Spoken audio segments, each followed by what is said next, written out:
Dance in Fire, Chapter 3, by Wowhin Jard. Mother Pascos disappeared into the sordid hole that was her tavern, and emerged a moment later with a scrap of paper with Lyotis Juris' familiar scrawl. Decimus Scotty held it up before a patch of sunlight that had found its way through the massive boughs of the tree city, and read: Scotty, so you made it to Felinesti, Valenwood. Congratulations. I'm sure you had quite an adventure getting here. Unfortunately, I'm not here anymore, as you probably guess. There's a town downriver called Athie I'm at. Get a boat and join me. It's ideal. I hope you brought a lot of contracts, cause these people need a lot of building done. They were close to the war, you see, but not so close they don't have any money left to pay. Haha. Meet me down here as soon as you can. Jurus. So, Scotty pondered, Jurus had left Felinesti and gone to some place called Athie. Given his poor penmanship and ghastly spelling, it could equally well be Athie, Afi, Othri, Imthri, Urthra, or Krakamaka. The sensible thing to do, Scotty knew, was to call his adventure over and try to find some way to get back home to the Imperial City. He was no mercenary devoted to a life of thrills. He was, or at least he had been, a senior clerk at a successful private building commission. Over the last few weeks, he had been robbed by the Cathirat, taken on a death march through the jungle by a gang of giggling Bosmeri, half-starved to death, drugged with fermented pig's milk, nearly slain by some kind of giant tick, and attacked by archers. He was filthy, exhausted, and had, he counted, 10 gold pieces to his name. Now the man whose proposal brought him to the depth of misery was not even there. It was both judicious and seemly to abandon the enterprise entirely. And yet, a small but distinct voice in his head told him, "You have been chosen. You have no other choice but to see this through." Scotty turned to the stout old woman, Mother Pascos, who had been watching him curiously. "I was wondering if you knew of a village that was at the edge of the recent conflict with Elsewhere. It's called something like Athie? You must mean Athai." She grinned. "My middle lad, Vigilil, he manages a dairy down there. Beautiful country, right on the river." "Is that where your friend went?" "Yes," said Scotty. "Do you know the fastest way to get there?" After a short conversation, an even shorter ride to Felinesti's roots by the way of the platforms, and a jog to the riverbank, Scotty was negotiating transport with a huge fair-haired Bosmer with a face like a pickled carp.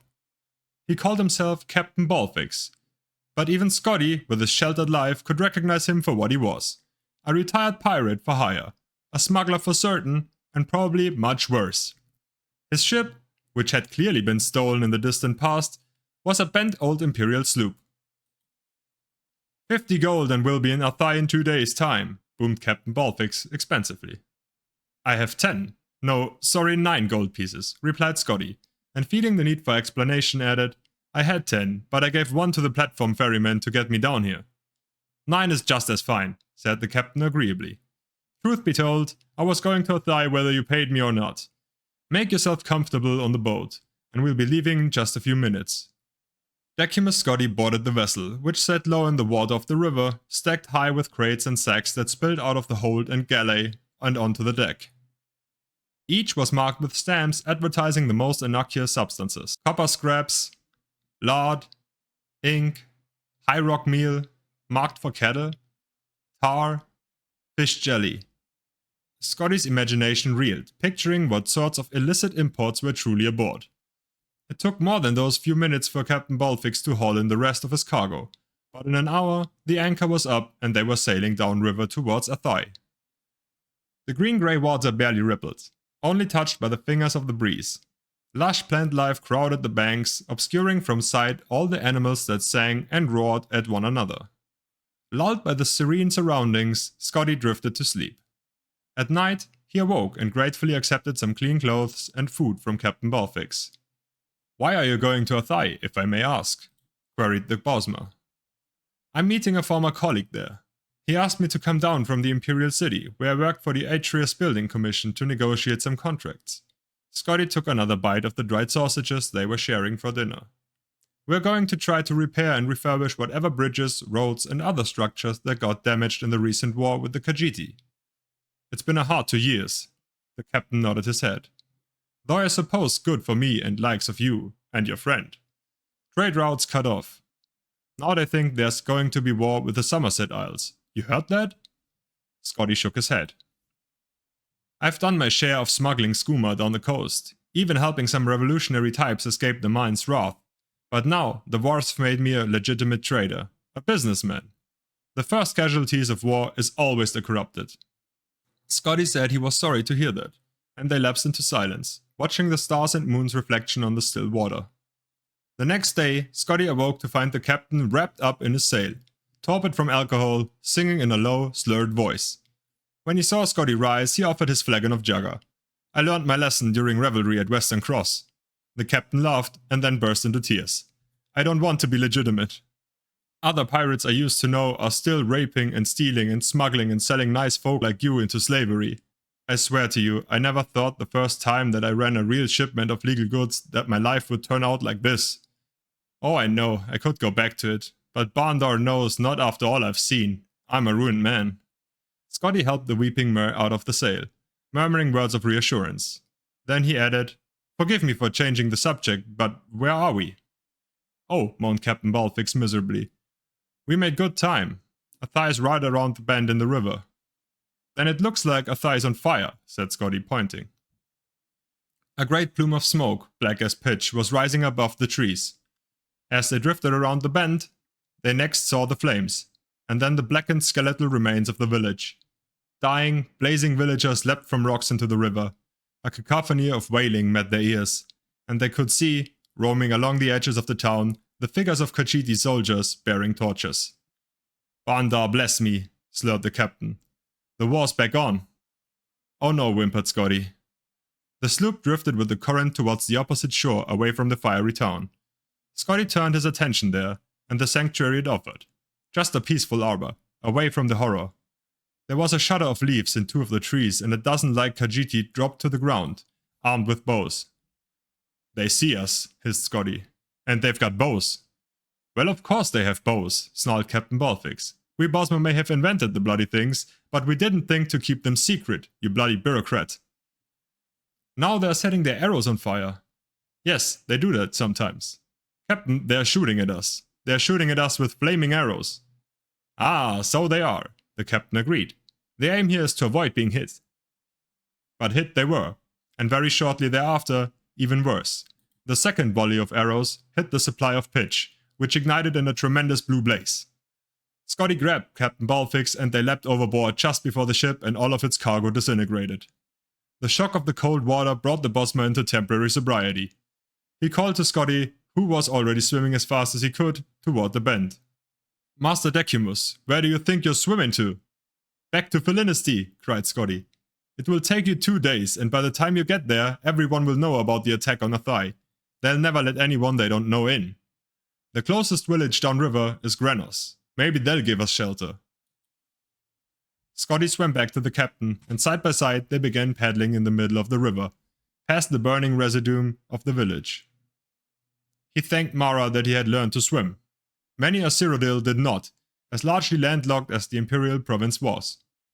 Had he been raised in Merkorob or Artemen, he might have been doomed. But the imperial city itself was encircled by water, and every lad and lass there knew how to cross without a boat. Even those who grew up to be clerks and not adventurers. Captain Balfix's sobriety faded as they grew used to the water's temperature. Even in wintertide, the Xylo River was fairly temperate and after a fashion, even comfortable. The Bosma's strokes were uneven, and he'd stray closer to Scotty and then further away, pushing ahead and then falling behind. Scotty looked to the shore to his right. The flames had caught the trees like tinder. Behind them was an inferno, with which they were barely keeping pace. The shore on the left all looked fair until he saw a tremble in the river reeds, and then what caused it? A pride of the largest cats he had ever seen. They were auburn-haired, green-eyed beasts, with jaws and teeth to match his wildest nightmares, and they were watching the two swimmers and keeping pace. Captain Balfix, we can't go to either that shore or the other one, or we'll be parboiled or eaten, Scotty whispered. Try to even your kicking and your strokes. Breathe like you would normally. If you're feeling tired, tell me, and we'll float on our backs for a while. Anyone who has had experience of giving rational advice to a drunkard would understand the hopelessness. Scotty kept pace with the captain, slowing himself, quickening, drifting left and right, while the Bosmer moaned old ditties from his pirate days. When he wasn't watching his companion, he watched the cats on the shore. After a stretch, he turned to his right. Another village had caught fire. Undoubtedly, it was Granos. Scotty stared at the blazing fury, awed by the sight of the destruction, and did not hear that the captain had ceased to sing. When he turned back, Captain Balfix was gone. Scotty dove into the murky depth of the river over and over again. There was nothing to be done. When he surfaced after his final search, he saw the giant cats had moved on, perhaps assuming that he too had drowned. He continued his lonely swim downriver. A tributary, he noted, had formed a final barrier, keeping the flames from spreading further.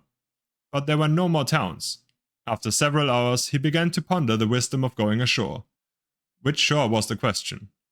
He was spared the decision. Ahead of him was a rocky island with a bonfire. He did not know if he were intruding on a party of Bosmeri or Khajiiti, only that he could swim no more. With straining, aching muscles, he pulled himself onto the rocks. They were Bosmer refugees, he gathered, even before they told him. Roasting over the fire was the remains of one of the giant cats that had been stalking him through the jungle on the opposite shore. "Sench tiger," said one of the young warriors ravenously. "It's no animal. It's as smart as any Kathairat or Omis, or any other bleeding Khajiiti. Pity this one drowned. I would have gladly killed it. You like the meat, though. Sweet from all the sugar these asses eat." Scotty did not know if he was capable of eating a creature as intelligent as a man or mare, but he surprised himself, as he had done several times over the last days. It was rich, succulent and sweet, like sugared pork, but no seasoning had been added. He surveyed the crowd as he ate. A sad lot, some still weeping for lost family members. They were the survivors of both the villages of Granos and Athai, and war was on every person's lips. Why had the Khajiiti attacked again? Why specifically directed at Scotty, as a Cyrodiil? Why was the Emperor not enforcing peace in his provinces? "I was to meet another Cyrodiil," he said to a Bosmer maiden who he understood to be from Athai. "His name was Lyodas Jurus. I don't suppose you know what might have happened to him." "I don't know your friend, but there were many Cyrodiils in Athai when the fire came," said the girl. "Some of them, I think, left quickly. They were going to Vindisi, inland in the jungle. I am going there tomorrow. So are many of us. If you wish, you may come as well." Decimus Scotty nodded solemnly. He made himself as comfortable as he could in the stony ground on the river island, and somehow, after much effort, he fell asleep. But he did not sleep well.